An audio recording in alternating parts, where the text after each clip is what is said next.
Today, we're going to look at a Sons of Liberty Gunworks 13.9-inch Cold Hammer Forged Combat V2 barrel that was donated to the channel by a subscriber. This barrel is not currently in production, and I don't think Sons offer this barrel for too terribly long, but we're going to take a look at it anyway, just to see what we can see. The Combat V2 barrel was also offered as button rifled, which we'll look at in another video, but this one was Cold Hammer Forged. It's made from 4150 chrome moly vanadium steel with a 5.56 NATO chamber, 1-7 twist, and mid-length gas. It's QPQ treated inside and out, and has half by 28 threads. It came dimpled for a gas block set screw, and then the owner drilled it for a crosspen. The barrel weighs about 1.6 pounds, putting it in the midweight category. The owner of the barrel had put about 200 rounds through it before I got it, and the throat erosion gauge is at about a 1, so it should still be in good shape. The chamber and throat dimensions gauge did not stick, so the chamber and throat are at least minimum size. Headspace was between 2 thousandths and 5 thousandths larger than the minimum spec, which is well within the serviceable headspace range. Barrel extension diameter was a little larger than average, which made for a nice fit with the upper receiver. And the gas block journal diameter was almost dead on, which made for a tight fit with the gas block. Gas port diameter is 78 thousandths, which is a reasonable size for a 13.9-inch barrel. Due to the dark finish from the QPQ treatment, it's a bit challenging to look at the details through the Borescope, but the chamber looks fine without anything significantly out of place. The neck of the chamber looks good. There are just some very light machining marks. And here's a look at the throat. You can see that some of the black coloring has worn away, which is normal for a nitride barrel. It doesn't mean that the nitride treatment has been worn away, it's just the color. Anyway, it makes it a bit easier to see the machining marks at the start of the rifling in the lead. And these sort of marks, perpendicular to the rifling, would indicate that this is a reamer cut chamber and not a forged chamber, which is fine. There are plenty of Cold Hammer forged barrels that have cut chambers. The start of the rifling looks pretty even, and most of the tool marks don't look too deep. The rifling looks to be well formed. I don't see anything that concern me, and this barrel has more traditional rifling, as this barrel does not have the P3 rifling that Sons of Liberty Gunworks is known for. Here's a quick look at the gas port, which looks fine. And last, here's a look at the crown, which looks good without any significant rough spots or defects. Alright, we're going to look at what kinds of groups I can get out of this barrel with a few different loads, starting with Federal Gold Medal 77 grain Sear Match Kings. I'll be shooting at 100 yards, and I'll be shooting 30 shots per group. The reason why I like doing groups of 30 is because it gives me a larger sample size to work with, and it gets some heat into the barrel to see if that changes anything. I have a Shooter's Global SG Pulse and Mantis X10 attached to the handguard to see if I pull any shots. The scope is a Vector Optics 6-36, and I'm using a Garmin chronograph to keep track of the velocities, which we'll look at in a minute. The groups out of this barrel ended up not being too great. As a general rule, people don't usually donate barrels that they are really happy with, but this is a barrel that I have to work with. Anyway, we will finish up and then take a closer look.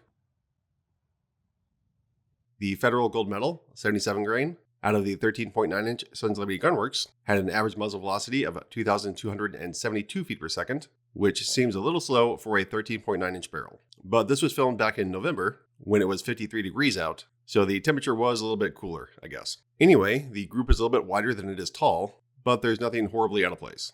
A 30-shot group size is 2.811 MOA with an AZ score of 173 yards. The AZ score basically gives you the maximum distance where the corrected 30-shot group size would still fit into a USPSA A zone. If we take the 30-shot group and break it down into 3 10-shot groups, the average 10-shot group size is 2.3 MOA.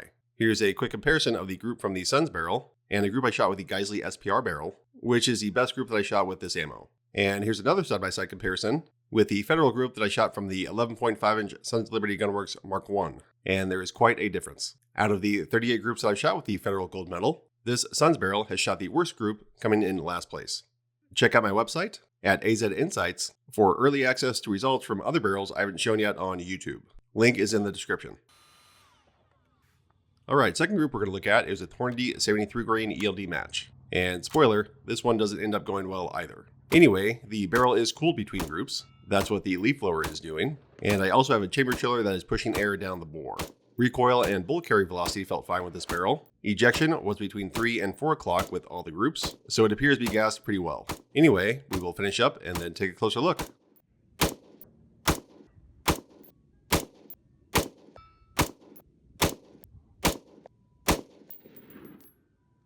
Average velocity for the Hornady 73 grain ELDs was 2,458 feet per second, with a not so good SD of 31 feet per second and an extreme spread of 100 feet per second. Again, not a good looking group. Shot 17 drifted off a little bit, but other than that, it's pretty well distributed, just pretty large. 30 shot group size was 3.570 MOA, with an AZ score of 162 yards. Average 10 shot group size is 2.7 MOA. Here's a side-by-side with this barrel, and a group I shot with the same ammo with the Sun's SPR barrel. And there's a pretty big difference between the two. Out of the 17 groups that I've shot with the Hornady 73 grain ELDs, the Sun's 13.9-inch Cold Hammer Forge Combat V2 comes in 16th, or second to last place. So another not so good group.